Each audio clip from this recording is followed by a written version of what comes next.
महाराष्ट्राचा भूगोल महत्त्वपूर्ण प्रश्न आणि उत्तरे स्पष्टीकरणासह.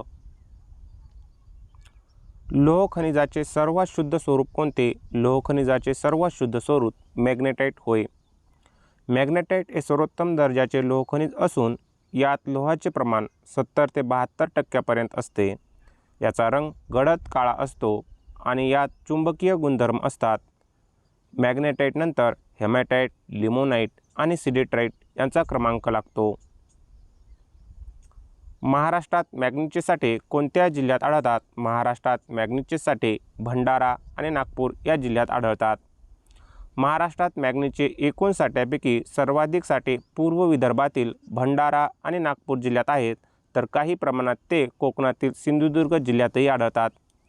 मॅग्नीजचा मुख्य उपयोग पोलाद, स्टील निर्मिती उद्योगात होतो. चुनखडीचा उपयोग प्रामुख्याने कोणत्या उद्योगात होतो? चुनखडीचा उपयोग प्रामुख्याने सिमेंट उद्योगात होतो.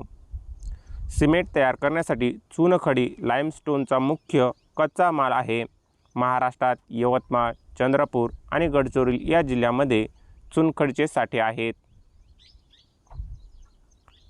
तुर्भे, मुंबई येथे कोणता अणुशक्ती प्रकल्प आहे? तुर्भे, मुंबई येथे अप्सरा हा अणुशक्ती प्रकल्प आहे. भाभा अणुसंशोधन केंद्रात 4 ऑगस्ट 1956 रोजी अप्सरा ही भारतातील नव्हे तर आशियातील पहिली अणुसंशोधन अणुभट्टी कार्यान्वित करण्यात आली होती. जैतापूर अणुऊर्जा प्रकल्प कोणत्या जिल्ह्यात आहे?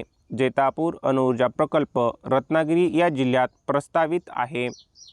रत्नागिरी जिल्ह्यातील राजापूर तालुक्यातील जैतापूर माडबन येथे 9900 मेगावॉट क्षमतेचा हा अणुऊर्जा प्रकल्प फ्रान्स देशाच्या सहकार्याने प्रस्तावित आहे. खापरखेडा औष्णिक विद्युत केंद्र कोठे आहे? खापरखेडा औष्णिक विद्युत केंद्र नागपूर येथे आहे. खापरखेडा हे नागपूर जिल्ह्यातील एक प्रमुख औष्णिक विद्युत केंद्र थर्मल पॉवर स्टेशन आहे. या प्रकल्पाला लागणारा कोळसा स्थानिक खाणीमधून मिळतो. फेकरी औष्णिक विद्युत केंद्र कोणत्या जिल्ह्यात आहे? फेकरी औष्णिक विद्युत केंद्र जळगाव या जिल्ह्यात आहे. फेकरी औष्णिक विद्युत केंद्र जळगाव जिल्ह्यातील भुसावळ शहराजवळ तापी नदीच्या खोऱ्यात वसलेले आहे. चौला औष्णिक विद्युत केंद्र कोठे आहे? चौला औष्णिक विद्युत केंद्र ठाणे कल्याण येथे आहे. चौला हे ठाणे जिल्ह्यातील कल्याणजवळ असलेले जुने औष्णिक विद्युत केंद्र आहे. मध्य रेल्वेला वीज पुरवण्यासाठी याची स्थापना करण्यात आली होती. महाराष्ट्रात सौर ऊर्जेचा पहिला प्रकल्प कोठे सुरू झाला? महाराष्ट्रात सौर ऊर्जेचा पहिला प्रकल्प साक्री, धुळे येथे सुरू झाला. धुळे जिल्ह्यातील साक्री येथे महाराष्ट्रातील पहिला आणि त्यावेळेचा सर्वात मोठा सौर ऊर्जा प्रकल्प महावितरणद्वारे उभारण्यात आला. बाणकोट ही खाडी कोणत्या जिल्ह्यात आहे? बाणकोट ही खाडी रत्नागिरी या जिल्ह्यात आहे. बाणकोट खाडी ही सावित्री नदीच्या मुखाशी तयार झाली आहे. ही खाडी रत्नागिरी आणि रायगड जिल्ह्याच्या सीमेवर येते, परंतु प्रशासकीयदृष्ट्या मुख्यत्वे रत्नागिरी जिल्ह्यात मोजली जाते. महाराष्ट्रातील सर्वात कमी लांबीचा राष्ट्रीय महामार्ग कोणता? महाराष्ट्रातील सर्वात कमी लांबीचा राष्ट्रीय महामार्ग NH 548 नवीन तर जुना NH 4B हा होता.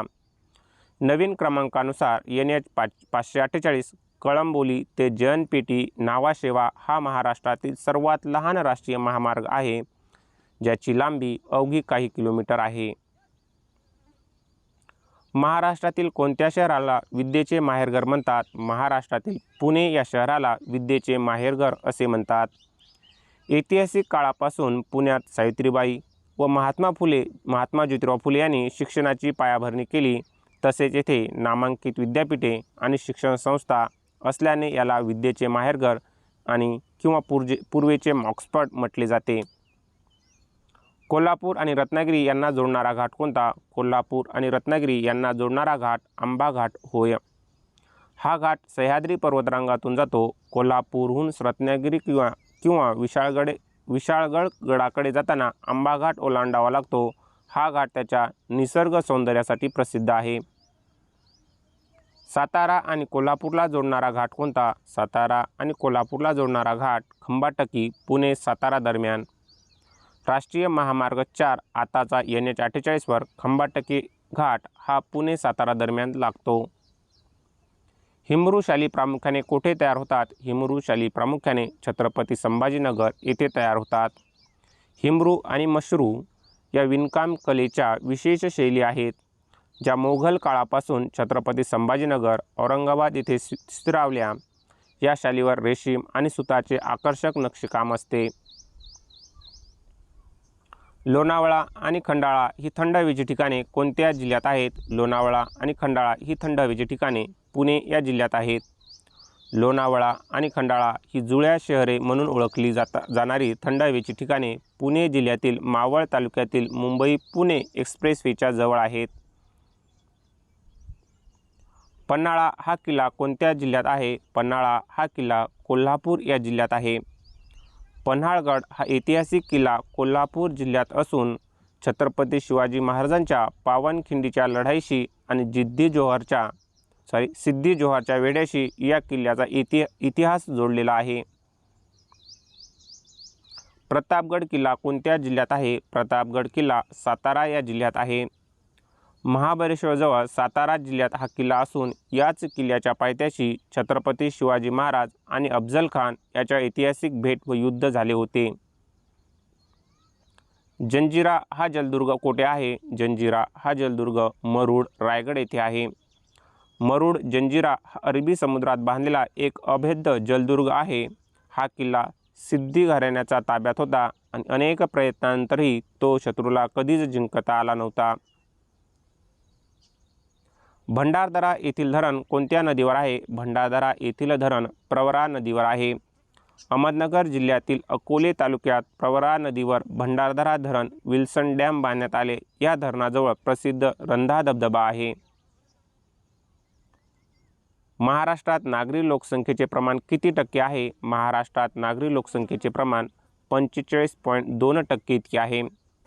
2011च्या जनगणनेनुसार महाराष्ट्रातील एकूण लोकसंख्येपैकी 45.23% लोक शहरामध्ये राहतात नागरी, तर उर्वरित 54.77% लोक ग्रामीण भागात राहतात. नागरिकनात महाराष्ट्र देशात आघाडीवर आहे. लोकसंख्येनुसार महाराष्ट्रातील दुसऱ्या क्रमांकाचा सर्वात मोठा जिल्हा कोणता? लोकसंख्येनुसार महाराष्ट्रातील दुसऱ्या क्रमांकाचा सर्वात मोठा जिल्हा पुणे होय. 2014मध्ये ठाणे जिल्ह्याचे विभाजन होऊन पालघर वेगळा झाल्यामुळे आता पुणे हा लोकसंख्येच्या बाबतीत महाराष्ट्रातील पहिल्या क्रमांकाचा जिल्हा बनला आहे. ठाणे आता दुसऱ्या क्रमांकावर किंवा विलगतेनुसार खाली आला आहे. सर्वात कमी साक्षरता असलेला महाराष्ट्रातील विभाग कोणता? सर्वात कमी साक्षरता असला महाराष्ट्रातील विभाग नाशिक प्रशासकीय विभाग होय.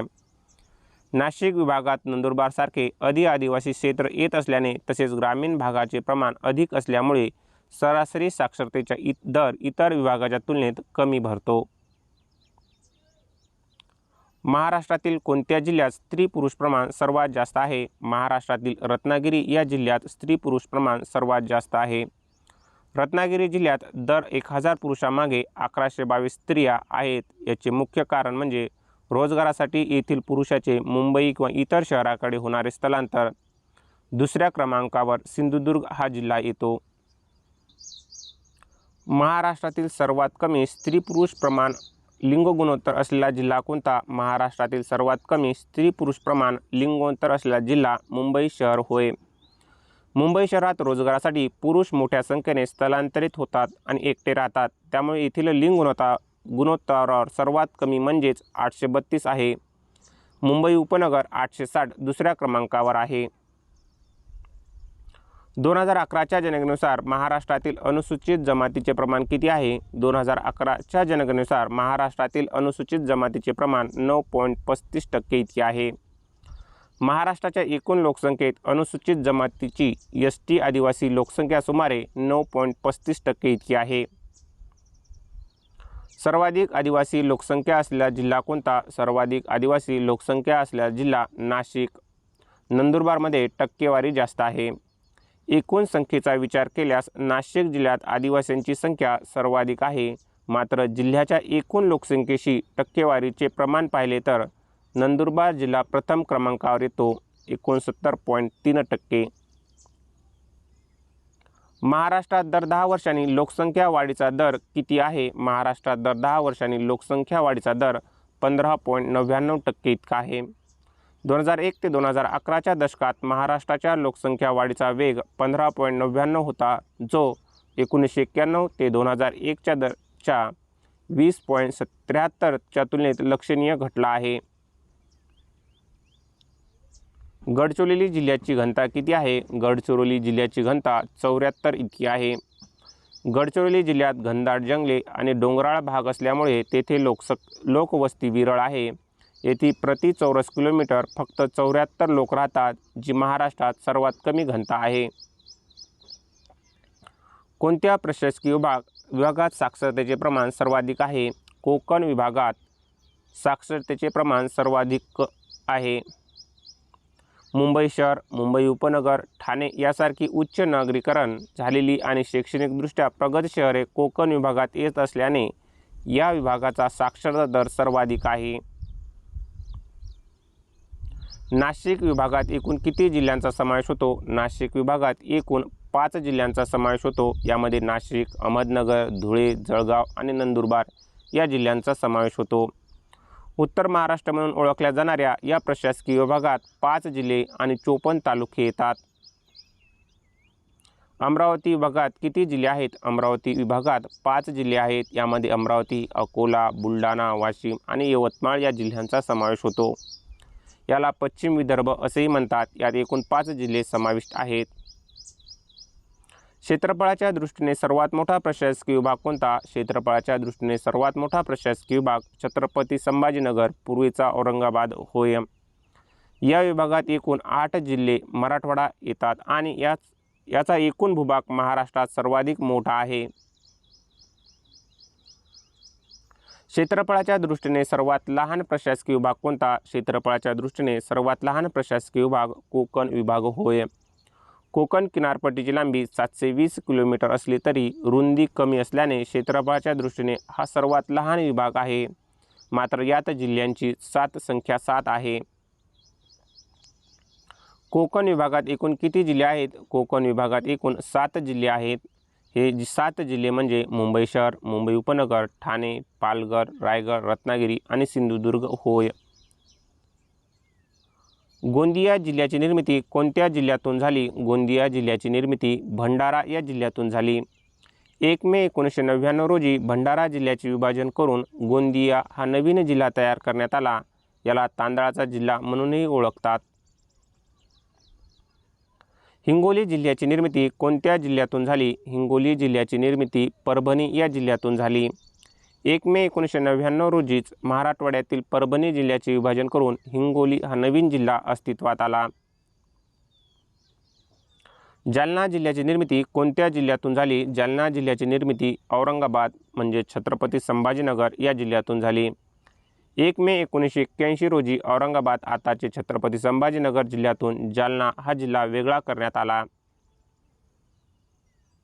महाराष्ट्रातील सर्वात नवीन 36वा जिल्हा कोणता? महाराष्ट्रातील सर्वात नवीन 36वा जिल्हा पालघर जिल्हा होय. 1 ऑगस्ट 2014 रोजी ठाणे जिल्ह्याचे विभाजन करून पालघर हा महाराष्ट्रातील 36वा जिल्हा बनवण्यात आला. औरंगाबाद विभागाचे नाव बदलून काय करण्यात आले आहे? औरंगाबाद विभागाचे नाव बदलून छत्रपती संभाजीनगर हे करण्यात आले आहे. महाराष्ट्र शासनाने अधिकृतपणे औरंगाबाद शहराचे व जिल्ह्याचे नाव बदलून छत्रपती संभाजीनगर आणि उस्मानाबादचे नाव धाराशिव असे केले आहे. विदर्भाचे नंदनवन कोणास म्हणतात? विदर्भाचे नंदनवन चिखलदऱ्याला म्हणतात. अमरावती जिल्ह्यातील मेळघाट व्याघ्र प्रकल्पाच्या क्षेत्रात सातपुडा पर्वतरांगेवर चिखलदरा हे थंड हवेचे ठिकाण आहे. येथील निसर्गरम्य वातावरणामुळे याला विदर्भाचे नंदनवन म्हणतात. गरम पाण्याचे झरे असले साव कोणत्या जिल्ह्यात आहे? गरम पाण्याचे झरे असले साव रायगड या जिल्ह्यात आहे. रायगड जिल्ह्यातील महाड शहराजवळ साव येथे नैसर्गिक गरम पाण्याचे झरे आहेत. या पाण्यात गंधकाचे प्रमाण असल्याने ते त्वचा रोगासाठी गुणकारी मानले जाते. घारापुरी लेणी कोणत्या जिल्ह्यात आहे? घारापुरी लेणी रायगड एलिफंटा लेणी होय. घारापुरी बेट रायगड जिल्ह्यात मुंबईजवळ समुद्रात आहे. पोर्तुगीजांनी येथील हत्तीच्या पाषाण मूर्तीवरून याला एलिफंटा केव्ज नाव दिले. येथील त्रिमूर्ती शिल्प जगप्रसिद्ध असून या लेण्याच्या युनेस्कोच्या जागतिक वारसा दर्जा आहे. महाराष्ट्रातील पहिली रेल्वे कोणत्या साली धावली? महाराष्ट्रात पहिली रेल्वे 1853 साली धावली. 16 एप्रिल 1853 रोजी भारतातील आणि महाराष्ट्रातील पहिली प्रवासी रेल्वे बोरी बंदर मुंबई ते ठाणे या 34 किलोमीटर अंतरावर धावली. या गाडीला 3 इंजिने होती. त्यांचे नाव सिंध, सुलतान आणि साहिब होय. कोयना नदीला महाराष्ट्राची काय म्हणतात? कोयना नदीला महाराष्ट्राची भाग्यलक्ष्मी असे म्हणतात. कोयना नदीवर सातारा जिल्ह्यात महाराष्ट्रातील सर्वात मोठे जलविद्युत केंद्र कोयना धरणाचे नाव शिवाजी सागर उभारले गेले आहे. या प्रकल्पामुळे संपूर्ण महाराष्ट्राला वीज मिळते, म्हणून कोयनेला महाराष्ट्राची भाग्यलक्ष्मी असे म्हणतात. कळसुबाई शिखर कोणत्या पर्वतरांगेचा भाग आहे? कळसुबाई शिखर सह्याद्री या पर्वतरांगेचा भाग आहे. कळसुबाई हे 1646 मीटर उंचीचे महाराष्ट्रातील सर्वात उंच शिखर असून ते सह्याद्री पश्चिम घाट पर्वतरांगेच्या हरिश्चंद्र बालाघाट उपरांगेत अहमदनगर नाशिक सीमेवर स्थित आहे. महाढोक पक्षी कोणत्या जिल्ह्यात आढळतो? महाढोक पक्षी सोलापूर, नान्नज येथे आढळतो. महाढोक हा अत्यंत दुर्मिळ आणि आकाराने मोठा पक्षी आहे. सोलापूर जिल्ह्यातील नान्नज येथील अभयारण्य या पक्ष्याच्या संरक्षणासाठी प्रसिद्ध आहे. तोरणमाळ पठार कोणत्या जिल्ह्यात आहे? तोरणमाळ पठार नंदुरबार या जिल्ह्यात आहे. नंदुरबार जिल्ह्यातील सातपुडा पर्वतरांगेत तोरणमाळ हे थंड हवेचे ठिकाण आणि पठारी प्रदेश आहे. हे महाराष्ट्रातील दुसऱ्या क्रमांकाचे उंच पठार आहे. महाराष्ट्राची पर्यटन राजधानी कोणती? महाराष्ट्राची पर्यटन राजधानी छत्रपती संभाजीनगर होय. अजिंठा वेरूळ लेणी, बीबी का मकबरा, दौलताबाद किल्ला यासारख्या जागतिक दर्जाच्या ऐतिहासिक वास्तू येथे असल्याने या शहराला महाराष्ट्राची पर्यटन राजधानी म्हणून घोषित केले आहे. महाराष्ट्राची सांस्कृतिक राजधानी कोणती? महाराष्ट्राची सांस्कृतिक राजधानी पुणे होय. ऐतिहासिक वारसा, मराठी साहित्य, कला, संगीत, नाट्यसृष्टी आणि गणेश उत्सवासारख्या समृद्ध सांस्कृतिक परंपरेमुळे पुण्याला महाराष्ट्राची सांस्कृतिक राजधानी मानले जाते. महाराष्ट्रातील कोणत्या नदीच्या खोऱ्यात सिंचन क्षेत्र सर्वाधिक आहे? महाराष्ट्रातील गोदावरी खोऱ्यात सिंचन क्षेत्र सर्वाधिक आहे. गोदावरी ही महाराष्ट्रातील सर्वात मोठी नदी असून तिने राज्याचा सुमारे 49% भूभाग व्यापला आहे. साहजिकच महाराष्ट्रात सर्वाधिक सिंचन क्षेत्र या नदीच्या खोऱ्यात अंतर्गत येते. तोतलाडोह धरण कोणत्या नदीवर आहे? तोतलाडोह धरण पेंच नागपूर या नदीवर आहे.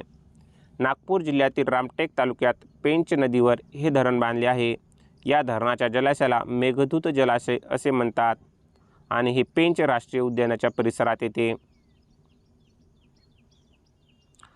पानशेत धरणाचे अधिकृत नाव काय आहे? पानशेत धरणाचे अधिकृत नाव तानाजी सागर हे आहे.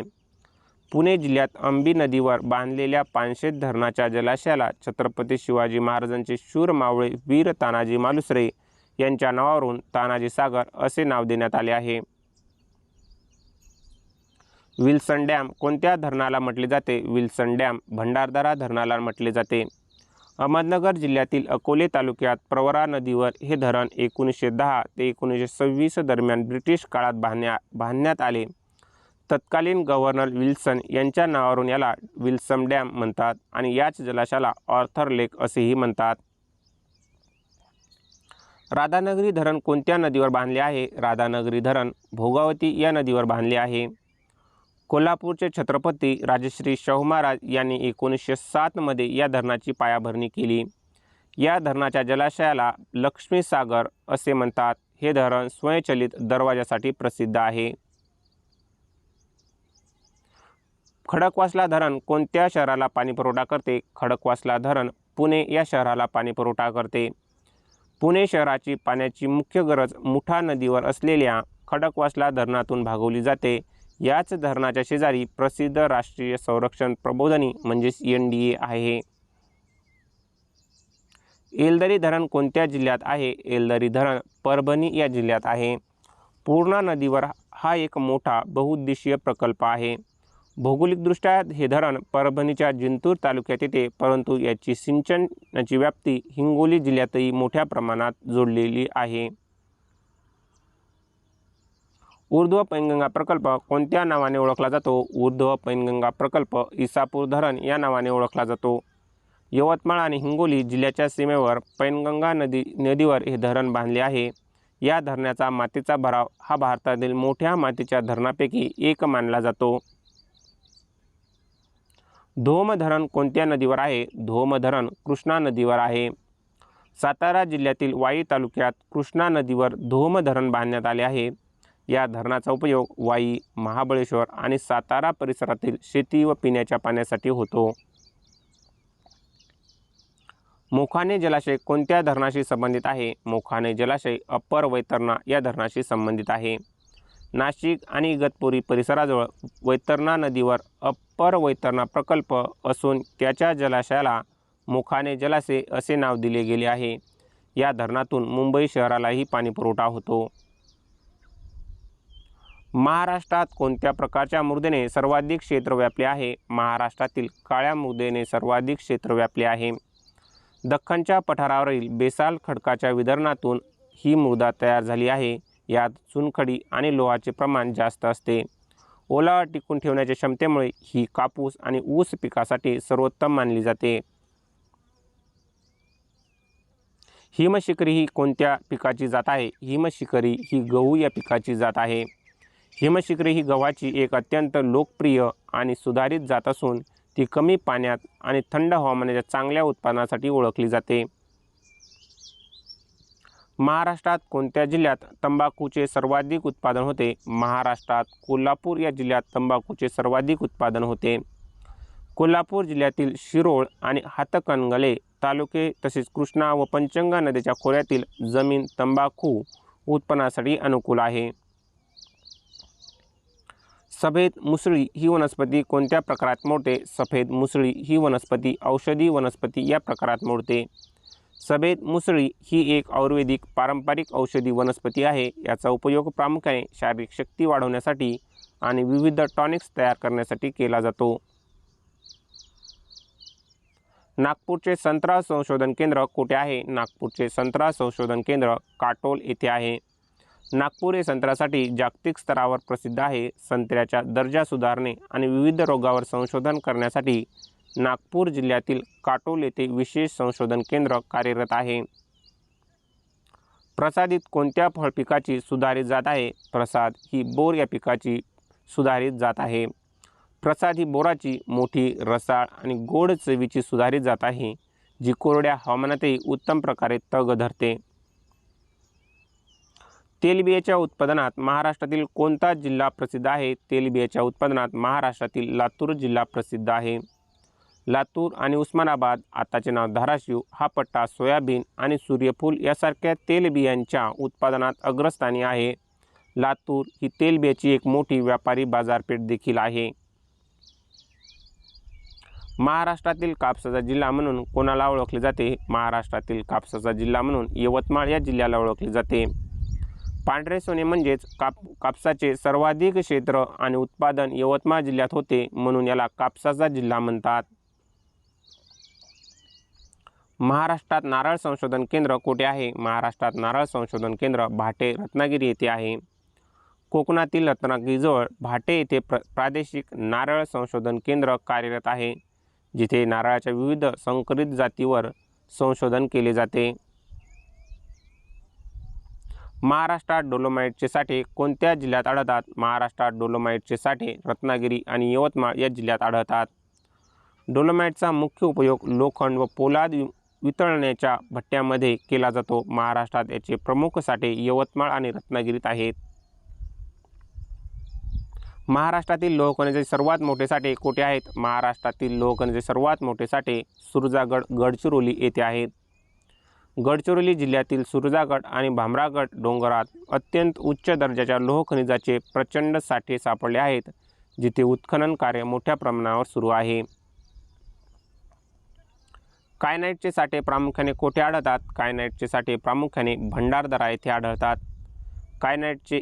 कायनाइट हे एक दुर्मिळ खनिज असून त्याचा उपयोग उच्च तापमान सहन करणाऱ्या वस्तू बनवण्यासाठी होतो. महाराष्ट्रात भंडारा जिल्ह्यातील साकोली तालुक्यात याचे साठे आहेत.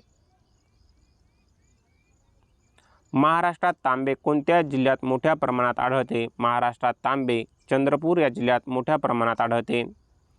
चंद्रपूर जिल्ह्यातील मूल, धानोरा आणि चंद्रपूर परिसरात तांब्याचे साठे आढळतात. तांब्याचा उपयोग विजेची उपकरणे व तारा बनवण्यासाठी मोठ्या प्रमाणावर होतो. बॉक्साईटचे सर्वाधिक साठे कोणत्या जिल्ह्यात आहेत? बॉक्साईटचे सर्वाधिक साठे कोल्हापूर या जिल्ह्यात आहेत. ॲल्युमिनियम निर्मितीसाठी बॉक्साईट हा मुख्य कच्चा माल आहे. कोल्हापूर जिल्ह्यातील राधानगरी, शाहूवाडी आणि पन्हाळा परिसरात याचे विस्तीर्ण साठे आहेत. खनिज संपत्तीचे माहेरघर महाराष्ट्रातील कोणत्या विभागाला म्हणतात? खनिज संपत्तीचे माहेरघर महाराष्ट्रातील पूर्व विदर्भ या विभागाला म्हणतात. महाराष्ट्रातील एकूण खनिज साठ्यापैकी तब्बल 60% जास्त साठे पूर्व विदर्भातील नागपूर, चंद्रपूर, भंडारा, गोंदिया आणि गडचिरोली या जिल्ह्यात केंद्रित आहेत. दगडी कोळशाची खाण उमरेड कोठे आहे? दगडी कोळशाची खाण उमरेड नागपूर येथे आहे. उमरेड ही नागपूर जिल्ह्यातील एक प्रसिद्ध कोळसा खाण असून येथील कोळसा वेस्टर्न कोलफिल्ड्स लिमिटेड द्वारे काढला जातो व औष्णिक वीज केंद्रांना पुरवला जातो. महाराष्ट्रात चुनखडीचे सर्वाधिक साठे कोठे आहेत? महाराष्ट्रात चुनखडीचे सर्वाधिक साठे राजुरा, चंद्रपूर आणि यवतमाळ येथे आहेत. चंद्रपूर जिल्ह्यातील राजुरा आणि यवतमाळ जिल्ह्यातील वणी परिसर चुनखडीच्या साठ्यासाठी विख्यात आहे. कोकणात प्रामुख्याने कोणते खनिज आढळते? कोकणात प्रामुख्याने जांभा दगड बांधकामासाठी आणि बॉक्साईट हे खनिज आढळतात. अतिवृष्टीमुळे कोकणातील खडकाचे विदारण होऊन जांभा खडक तयार होतो. हा तांबूस रंगाचा खडक घरे बांधण्यासाठी वापरतात. तसेच सिंधुदुर्ग आणि रत्नागिरीत बॉक्साईटचे साठे मोठ्या प्रमाणावर आहेत. महाराष्ट्रातील सिमेंट उद्योगाचे केंद्र कोणते? महाराष्ट्रातील सिमेंट उद्योगाचे केंद्र चंद्रपूर होय. सिमेंटसाठी लागणारा कच्चा माल चुनखडी आणि कोळसा चंद्रपूर जिल्ह्यात मुबलक प्रमाणात उपलब्ध असल्याने येथे घुगुस व राजुरा येथे मोठे सिमेंट कारखाने उभारले आहेत. सह्याद्री पर्वताची महाराष्ट्रातील दक्षिणोत्तर लांबी किती आहे? सह्याद्री पर्वताची महाराष्ट्रातील दक्षिणोत्तर लांबी 440 किलोमीटर इतकी आहे. भारताच्या पश्चिम घाटाची एकूण लांबी सुमारे 1600 किलोमीटर आहे. त्यापैकी महाराष्ट्रातील सह्याद्री पर्वताची लांबी साधारणपणे 440 किलोमीटर भरते. सातमाळा अजिंठा डोंगररांगा कोणत्या जिल्ह्यातून जातात? सातमाळा अजिंठा डोंगररांगा नाशिक आणि छत्रपती संभाजीनगर या जिल्ह्यातून जातात. ही सह्याद्रीची एक प्रमुख उपरांग आहे. नाशिक जिल्ह्यात या रांगेला सातमाळा म्हणतात, तर छत्रपती संभाजीनगर औरंगाबाद जिल्ह्यात प्रवेश केल्यावर तिला अजिंठा डोंगररांग म्हटले जाते, जिथे जगप्रसिद्ध अजिंठा लेण्या आहेत. हरिश्चंद्र बालाघाट ही डोंगररांग कोणत्या जिल्ह्यात पसरली आहे? हरिश्चंद्र बालाघाट ही डोंगररांग अहमदनगर, बीड, उस्मानाबाद या जिल्ह्यात पसरली आहे. ही डोंगररांग गोदावरी आणि भीमा नद्यांची खोरी वेगळी करते. अहमदनगर भागात याला हरिश्चंद्रगड आणि पूर्वेकडे बीड व धाराशिव जिल्ह्यात बालाघाट म्हणतात. महाबळेश्वर शिखराची उंची किती आहे? महाबळेश्वर शिखराची उंची 1438 मीटर इतकी आहे. महाबळेश्वर सातारा हे सह्याद्रीतील एक प्रमुख थंड हवेचे ठिकाण असून ते कळसुबाई 1646 मीटर आणि सालेर 1567 मीटर यांच्यानंतर महाराष्ट्रातील प्रमुख उंच शिखरापैकी एक आहे. तोरणा किल्ल्याची उंची किती आहे? तोरणा किल्ल्याची उंची 1404 मीटर इतकी आहे. पुणे जिल्ह्यातील तोरणा हा छत्रपती शिवाजी महाराजांनी जिंकलेला पहिला किल्ला आहे. याला प्रचंडगड असेही म्हणतात. उंचीच्या बाबतीत हा महाराष्ट्रातील उंच किल्ल्यापैकी एक आहे. दरकेसा टेकड्या कोणत्या जिल्ह्यात आहेत? दरकेसा टेकड्या गोंदिया या जिल्ह्यात आहेत. महाराष्ट्राच्या अगदी ईशान्य सीमेवर गोंदिया जिल्ह्यात या टेकड्या पसरलेल्या आहेत. या टेकड्यामध्ये चुनखडीच्या नैसर्गिक गुहा आढळतात. ताम्हिणी घाट कोणत्या दोन शहरांना जोडतो? ताम्हिणी घाट पुणे आणि माणगाव या दोन शहरांना जोडतो. पुणे जिल्ह्यातील मुळशी तालुक्यातून रायगड जिल्ह्यातील माणगावकडे कोकणात उतरला हा ताम्हिणी घाट लागतो. पावसाळ्यात हा घाट पर्यटकाचे मुख्य आकर्षण असतो। माळशेज घाट कोणत्या मार्गावर आहे? माळशेज घाट कल्याण अहमदनगर या मार्गावर आहे। ठाणे जिल्ह्यातील कल्याण आणि अहमदनगर यांना जोडणारा हा घाट मुख्य राष्ट्रीय महामार्गावर येतो। हा घाट मुख्यतः तिथल्या धबधब्यासाठी आणि फ्लेमिंगो रोहित पक्ष्यासाठी प्रसिद्ध आहे।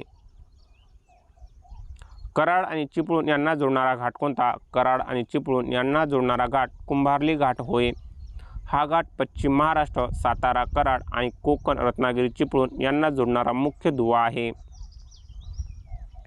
आंबोली घाट कोणत्या जिल्ह्यात आहे? आंबोली घाट सिंधुदुर्ग या जिल्ह्यात आहे। सिंधुदुर्ग जिल्ह्यातील सावंतवाडीजवळ हा घाट असून तो कोल्हापूरला गोव्याशी सावंतवाडीशी जोडतो। आंबोली हे महाराष्ट्रातील सर्वाधिक पावसाचे ठिकाण, महाराष्ट्राचे चेरापुंजी म्हणूनही ओळखले जाते। महाराष्ट्रात पुरुष साक्षरतेचे सर्वाधिक प्रमाण कोठे आहे? महाराष्ट्रात पुरुष साक्षरतेचे सर्वाधिक प्रमाण मुंबई उपनगर येथे आहे। 100% नागरीकरण आणि शैक्षणिक सुविधामुळे मुंबई उपनगर जिल्ह्यात पुरुष साक्षरतेचे प्रमाण सर्वाधिक सुमारे 94%हून अधिक नोंदवले गेले आहे। महाराष्ट्रात सर्वात कमी साक्षर जिल्हा कोणता? महाराष्ट्रातील सर्वात कमी साक्षर जिल्हा नंदुरबार होय। 2011च्या जनगणनेनुसार नंदुरबार जिल्ह्याचा साक्षरता दर सर्वात कमी म्हणजेच 64.4% इतका आहे। दुर्गम डोंगराळ भाग आणि आदिवासी लोकसंख्येचे मोठे प्रमाण ही यामागील मुख्य कारणे आहेत। भिल्ल ही आदिवासी जमात प्रामुख्याने कोठे आढळते? भिल्ल ही आदिवासी जमात प्रामुख्याने खानदेश, नंदुरबार, धुळे आणि जळगाव या जिल्ह्यात आढळते। भिल्ल ही महाराष्ट्रातील दुसरी सर्वात मोठी आदिवासी जमात असून ती प्रामुख्याने उत्तर महाराष्ट्र सातपुडा पर्वताच्या रांगांमध्ये एकवटली आहे। कातकरी ही आदिवासी जमात प्रामुख्याने कोठे आढळते? कातकरी ही आदिवासी जमात प्रामुख्याने रायगड आणि ठाणे येथे आढळते। कातकरी ही केंद्र सरकारने घोषित केलेल्या महाराष्ट्रातील 3 अतिमागास जमातीपैकी PVTGS एक आहे। पूर्वी खैराच्या झाडापासून कात बनवण्याचे काम ही जमात करायची। कोकरू ही जमात प्रामुख्याने कोणत्या जिल्ह्यात राहते? कोरकू ही जमात प्रामुख्याने अमरावती, मेळघाट येथे राहते। अमरावती जिल्ह्यातील धारणी आणि चिखलदरा, मेळघाट परिसर तालुक्यामध्ये कोरकू ही आदिवासी जमात मोठ्या संख्येने राहते। याची स्वतःची कोरकू ही वेगळी भाषा आहे। 2011च्या जनगणनेनुसार महाराष्ट्राचे बाललिंग गुणोत्तर किती आहे? 2011च्या जनगणनेनुसार महाराष्ट्राचे बाललिंग गुणोत्तर 894 इतके आहे। 2001 मध्ये हे प्रमाण 913 होते, जे 2011 मध्ये घटून 894 वर आले। हे घटते प्रमाण चिंतेची बाब मानली जाते। महाराष्ट्रात दर चौरस किलोमीटर मागे सर्वाधिक घनता कोठे आहे? महाराष्ट्रात दर चौरस किलोमीटर मागे सर्वाधिक घनता मुंबई उपनगरमध्ये आहे। अत्यंत कमी क्षेत्रफळ आणि अथांग लोकसंख्या यामुळे मुंबई उपनगर जिल्ह्याची लोकसंख्या घनता सर्वाधिक म्हणजेच 20,980 प्रति चौरस किलोमीटर। याउलट सर्वात कमी घनता गडचिरोली 74 इतकी आहे। लोकसंख्येच्या दृष्टीने महाराष्ट्रातील सर्वात मोठा प्रशासकीय विभाग कोणता? लोकसंख्येच्या दृष्टीने महाराष्ट्रातील सर्वात मोठा प्रशासकीय विभाग कोकण विभाग होय। मुंबई शहर, मुंबई उपनगर, ठाणे आणि पालघर या अतिलोकसंख्येच्या जिल्ह्यांचा समावेश कोकण विभागात होत असल्याने लोकसंख्येच्या बाबतीत हा विभाग अव्वल क्रमांकावर आहे। सर्वात कमी लोकसंख्या घनतेचा प्रशासकीय विभाग कोणता? सर्वात कमी लोकसंख्या घनतेचा प्रशासकीय विभाग अमरावती विभाग होय। अमरावती विभागामध्ये पश्चिम विदर्भ, जंगले, डोंगराळ भाग, शेतीसारखी मोठी क्षेत्र आणि यामुळे उर्वरित 5 विभागाच्या तुलनेत सरासरी लोकसंख्या घनता कमी भरते। महाराष्ट्रातील ग्रामीण लोकसंख्येचे प्रमाण किती टक्के आहे? महाराष्ट्रातील ग्रामीण लोकसंख्येचे प्रमाण 54.8% इतके आहे। 2011च्या जनगणनेनुसार महाराष्ट्रातील 54.77% साधारणतः 54.8% लोकसंख्या ग्रामीण भागामध्ये म्हणजेच खेड्यामध्ये राहते, तर उर्वरित 45.23% लोकसंख्या शहरामध्ये राहते। धन्यवाद विद्यार्थी मित्रों।